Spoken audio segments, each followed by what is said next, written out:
Oh, hello! Hi everyone, my name is TSI and I'm from South Africa, you know. Yes, I know you're already making jokes about my name. My father gave me that name. I'm joking, I don't know who my father is. My name is TSI and I'm from South Africa, but I'm not from like the South Africa that you know. I'm from a place called Limpopo, right? And when I landed here, I realized that Limpopo is not a world-class city, right? Because I was at the airport and a woman came and said, "Hey, where you from?" I was like, "I'm from South Africa." And then she got really excited, like, "Oh, no, Cape Town." I'm like, "No, I'm not from Cape Town." It's like, "Oh, no, Johannesburg." I'm like, "No, I'm not from Johannesburg. I'm from Limpopo." Here's when it got messed up, right? Because she looked at me and said, "Oh, I love those. It's delicious." Which is weird, right? Because whenever you travel around the world, you realize the misconceptions that people have about Africa, right? Because recently I was in Europe, right? And in Europe, people always ask you about one thing about Africans, right? They always ask you about the safaris, you know? Everybody thinks that the whole of Africa is a safari, you know? They always ask, "Hey, you guys have good safaris, you guys have good safaris." And I'm always like, yes, we do have good safaris. And whenever it's white people, I'm always like, don't go to our safaris. Because our safaris, we've got lions, you know? And our lions, they eat white people. Guys, our lions eat white people, fucked up. Like in the past 5 years in the Kruger National Park, there's been 5 lion attacks. 5 white people gone. 1 lion as well, but you know, had to take one for the team, right? And whenever I'm reading newspapers and I see that another lion ate another white person, I always get sad, you know, I'm like, ish, another lion ate another white person. But it's not the first time. And it's not the second time. And it's probably not the last time. Because with all these lions eating white people, maybe white people are just delicious. Because guys, you need to give credit where credit is due. If you are delicious, you are delicious. Because people are trying to make this thing a racial thing. Guys, a lion knows nothing about race. A lion does not know the difference between black and white. A lion only knows 2 things. Delicious meat and non-delicious meat. And white people have been eating delicious things their whole life. So what does that make them?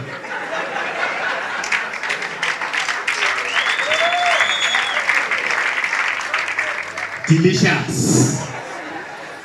And you know, guys, the last lion attack that happened, the guy, he raised the lion. He raised that lion. And I'm sure that lion, I know for a fact that that lion grew up having no idea how this guy tasted. But you know, white people love to let young animals lick their face. And that's how that lion tasted. That day, that lion was just minding its own business and it was like,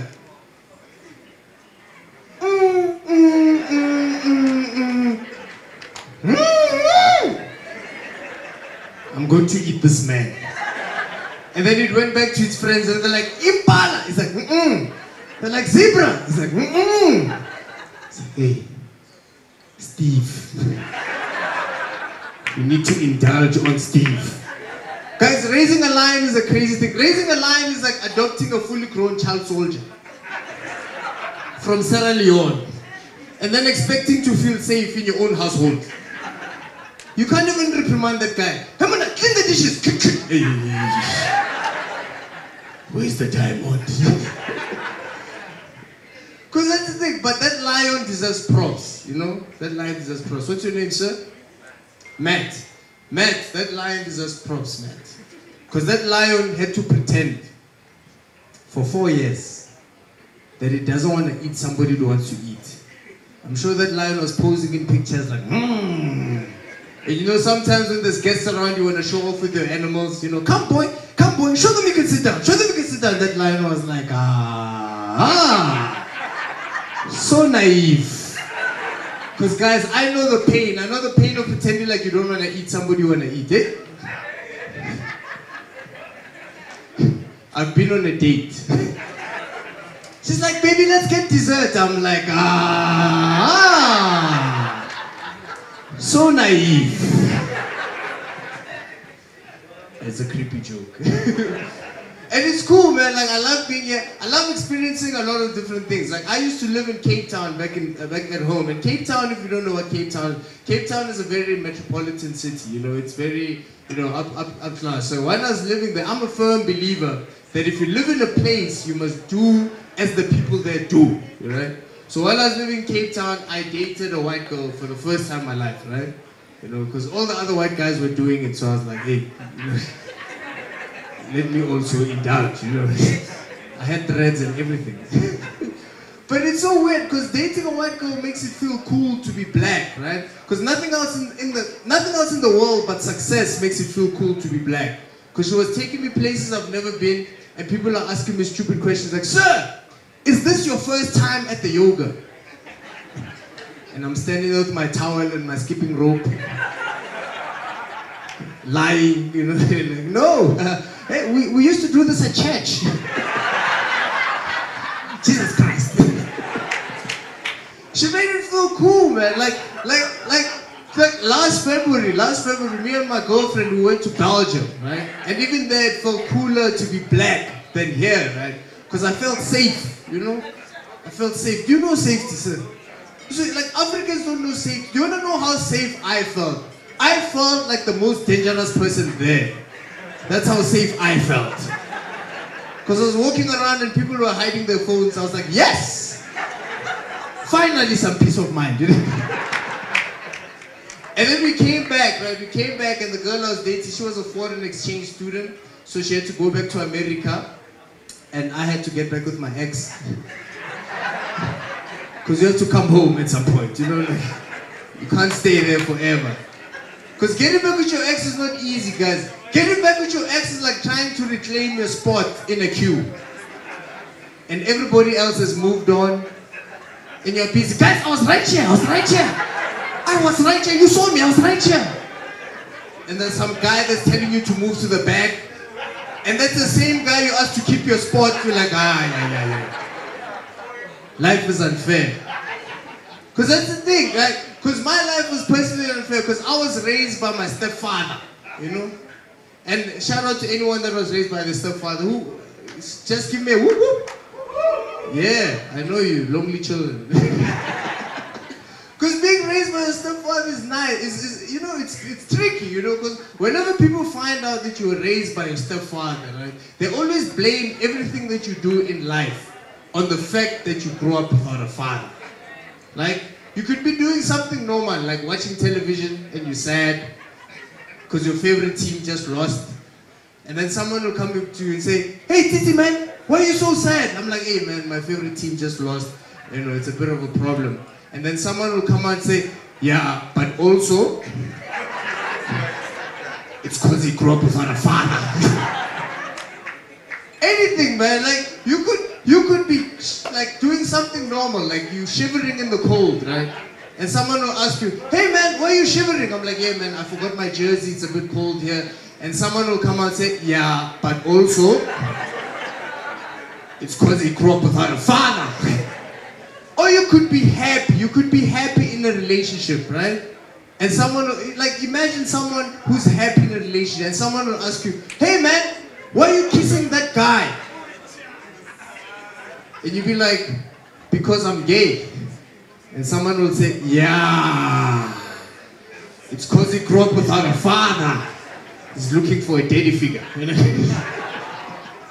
Because that's a weird thing, right? I was raised by my stepdad. Because when you're raised by your stepfather, you realize that unconditional love, right, is a luxury. You have to cherish unconditional love. Because my dad, he took me to a public swimming pool, right? He knew very well that I can't swim. The first thing we did when he got there, I told him, Emma, I can't swim. And he's like, don't worry, my boy, we're just going to have a good time. Right? Anybody that says good time, bad time. Right? Because we get in the swimming pool, we get in the public swimming area, and I tell him, hey, I can't swim. He's like, don't worry, we're just going to have a barbecue, we're just going to have a good time. We get inside, and he starts seeing other children swimming. Right? Now he feels pressure. He feels pressure to make me swim. So he's like, jump in the pool. I'm like, I can't swim, Dad. He's like, don't worry, my boy. Just believe in yourself. Just believe in yourself. Guys, believe is not a swimming lesson. Hey. You'll drown on belief. And with all the belief that I had, I jumped into that pool. Bah! Now, you can always tell if someone is a swimmer or not by the sound they make when they impact the water. If you hear chwa, that's a swimmer. If you hear that's a swimmer. If you hear pa, we're gonna need help here. And with all the belief that I had, I jumped into that pool, pa, and immediately I realized, hey, it's not going well here. Because guys, have you ever drowned? Like, drowning is a process, you know, it takes time, you know, that's why they scream, you know, because they're committing to the craft, you know. So like, now I'm swimming and I'm like realizing, hey man, like I'm dying here. So I start looking at other children and see what they're doing and maybe implement it into my life and live, right? So I look at their feet. All the other children's feet are here because they're trying to balance. My feet are here because I'm trying to stand. I look at their hands are here because they're trying to balance. My hands are here. Other children think I'm starting a water fight, like, yeah! I'm like, yeah, I'm gonna die here. So I start calling out for help. I'm like, Papa! Papa! And he's like, I'm not your father. So I was like, step Papa! And then he jumped in to come save me, right? You can relate. But before he saved me, he did another very questionable thing. Because before he saved me, he first stretched, and then he first tested the water.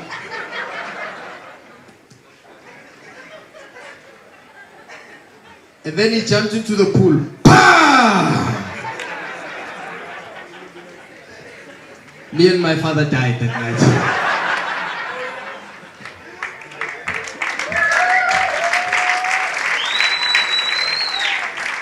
Man, I'm really happy to be in Kigali, man. Kigali is too safe, you know. It's very safe here, you know, like they check for bombs under your car. I'm like, whoa, it just came from the shop, man. And I'm not even in a car, you know. It's really nice. I really enjoy this place, you know. And here's the other thing, right? I met a friend of mine recently at a restaurant back home, and we went to high school together. And while we were there, he was holding a baby. You know when you haven't seen a person in a long time, and then you see them again, and then he was holding a baby. His name is Julian from South Africa. I'm like, hey Julian, man, so good to see you. You have a baby. He's like, yeah, I've got a baby. Then I'm like, oh, cool, man. He's like, yeah. Then I'm like, whose baby is that? He's like, oh no, it's not really my baby. And I was like, okay, explain. Right? He's like, no, this is my girlfriend's baby. I'm like, hey, man, I can relate. You're a very strong guy. I also grew up with a stepfather. You're a strong guy, right? And then before he bought the food, he's like, hey, man, do you mind holding this baby so that I can buy some food? And I'm like, okay, cool, I'll hold the baby. But when I held the baby started crying, you know, and doing all these wrong things. And I was like, hey man, what's wrong with this baby? He's like, then a lady behind me was like, maybe the baby is hungry, right? And then Julian turned around and he looked at me and said, yeah, but also, it's because he grew up without a father. Which is really weird, right? And that's the thing, like a lot of people, here's the thing, I heard that like the crowds here don't really like talking about sex much, right? I'll ease your conscience. I don't really talk about sex much when I'm on stage, right? Because I don't look like I'm having, you know, I don't look like the kind of guy that has a lot of, you know, sex, you know. I look like the product of sex, you know. Because even the way I lost my virginity was really awkward. Like the day I lost my virginity, the day I had sex, I was very unprepared, you know. There was nothing about that morning that said, this guy is gonna have sex today. Because I didn't know when I was gonna prepare, you know. I was gonna wear closed shoes, you know. Because I was wearing flip-flops. And it was outdoors, you know, like, yeah, I know. You know, Do you know how awkward it is to have sex while standing up in flip-flops? Because it's like, kacha, kacha, kacha, kacha, kacha. She's like, baby, what's that? I'm like, ambience, kacha! And it was behind the electric box. You guys know electric box? It's like a box with electricity inside. And people always judge me when I tell the story, but I felt judged while doing the thing. Because imagine having sex for the first time in your life, and you look up and there's a big sign that says danger. Warning. I came twice. Hey. It was delicious.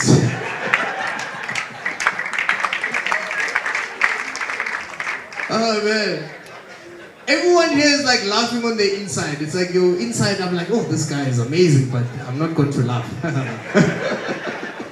It's so cool. And I see you, brother man. You look like a breadwinner. You know, like you look like you win bread for a living. You know, like no, it's a good thing. Like, because being a breadwinner is something that's looked down upon. You look like you fight for bread. And you look like you grew up nice. You know, you look like you had toys growing up. You know. You look like that kind of child that was playing with toys. Because I grew, like, the way I grew up, like, you look like you went to a nice crèche, you know? Kindergarten. Because my kindergarten or my crèche was very messed up, right? Like, my crèche was not even like an establishment. It was more like someone's house. And the crèche was inside the garage. Do you know how messed up it is for after school to be like this? Go home. You couldn't even have nap time when it was windy because that garage door goes and you're tired, you must sleep. You're tired because they give you, you know that maize that they boil for breakfast. You know how sleepy that thing makes you. And you're tired, and then like they give you pap for breakfast, because that thing, okay, we call it pap, right? Well, I think you guys, wait, I had my phone on there. Kaunga. What? Kaunga. Kaunga. They give you kaunga for breakfast. Do you know how sleepy kaunga makes you? Because like, now you try, like, that's the thing. That's why there was no children with ADHD at my crèche. You come there hyper, they give you kaunga, you sleep immediately. Like, whoa. We're like, no, maybe not. Whoa. Go, but even in our breaks, there was no time for jungle gyms and all this stuff. In our breaks, we did important things. We laid on the grass, you know, high off kaunga. Talking about important things, you know, like Forex. Like the land is strong. You're like, yes, because that's my crèche. Because we had gangster children at my crèche. You know the kind of children that skip nap time to smoke sherbet. You know, when we woke up, these guys were tired, talking about a sugar rush. Like, the sugar rush is bad. I'm like, yes, that's my crèche. Because that's the thing. Here's the thing, like, oh man, you guys are not getting this crèche stuff, you know. It's so cool. I'm happy. Oh man. Isn't it interesting? Like, it's really interesting. Like, some things don't translate really well here, and it's fine, you know. I get it, you know. Not everyone speaks. Oh, I see an interracial couple over there. Oh yes, brother.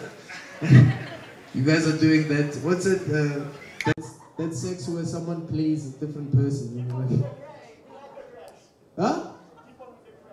With the crash. You like the crash? Oh, oh, you don't want me to talk to you. That's why. You like anybody but me. Oh man, that's cool, man. But how long have you guys been dating? No, I'm talking to you, man. It's not like I can't see you. Your girlfriend's very light, you know. Her light is shining off of you, you know.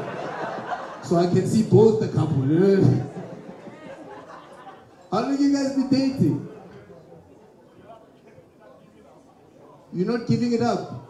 So you're a virgin. You're not gonna tell me. Oh, snap. I'm stopping the show and I'm just gonna talk to you the whole time. Excuse me? Okay, cool. Is it like a consultation? Are you a psychologist? Because I need you in my life right now. You know? It's so cool, man.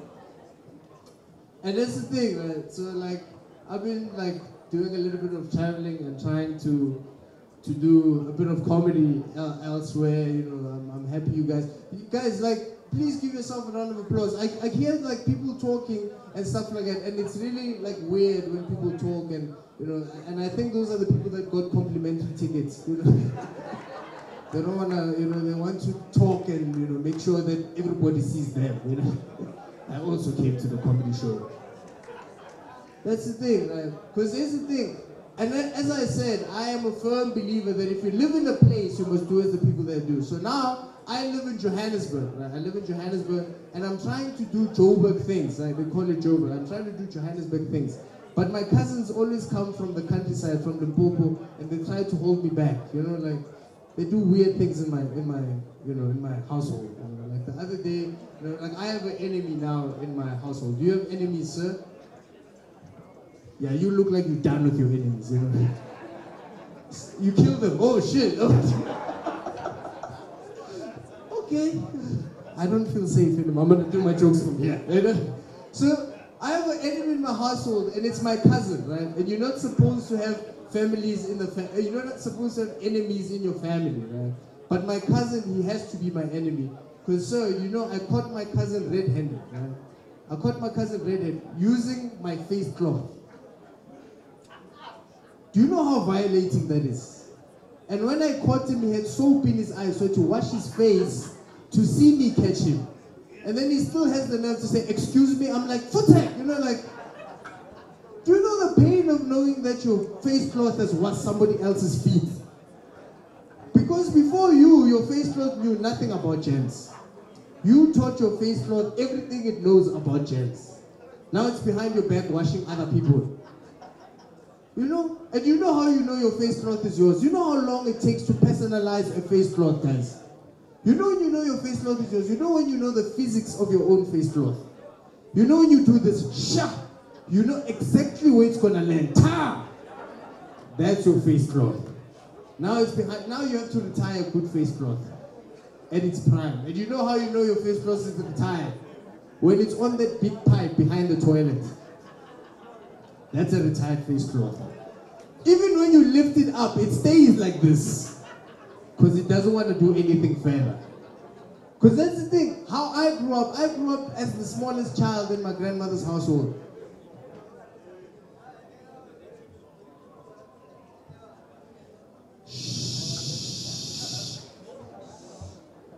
I grew up as the only child in my grandmother's, as the smallest child. So I'd never get into confrontations. I'm not a confrontation kind of guy. If you upset me, I'll just use your face cloth without you knowing, and then everything is done. And you'll come and face me, Titi, are you okay? I'm like, yes. You should go take a bath. The water is lovely, right? Because that's the thing. Growing up, I was never the strongest child, and I can't fight, you know, like, because I grew up taking too many baths, you know. When you take a bath, you can't fight, you know. That's why even in the gangster movies, they use baths rather than showers, because you can still be gangster inside a shower. You've seen the movies there, those guys are gangster, naked, but still gangster. You see there in the scene, they'll be like, shh, I heard what you said about me. I'm gonna kill you, right? That's gangster. You can't, like, a bath is the most emasculine thing ever. No one looks gangster doing this. Shh, Ita, I heard what you said about me. This, no one looks gangster doing this. No one looks gangster there. And that's the thing, like, and sometimes the water is too hot, right? But you're not worried about the water, you're worried about the threat. Now you are busy there, like, ooh. I heard what you said about me. But you know what? It's fine. I'm not gonna kill you today. You know why? Because I heard you grew up without a father.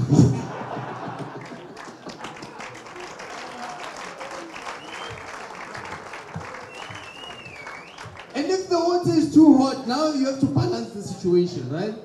Now you have to balance the situation, and where are the taps, right? And there's one rule in jail that I recognize, is that you must never expose your behind, right? And now, if the water is too hot, now you have to go to the taps. And where are the taps? They are down there now. Now you have to do that thing that we do, like this. And while you're doing that, there's another prisoner looking at you like, ah, so naive. Guys, that's my time. You guys have been cool. My name is TSI. Thank you so much.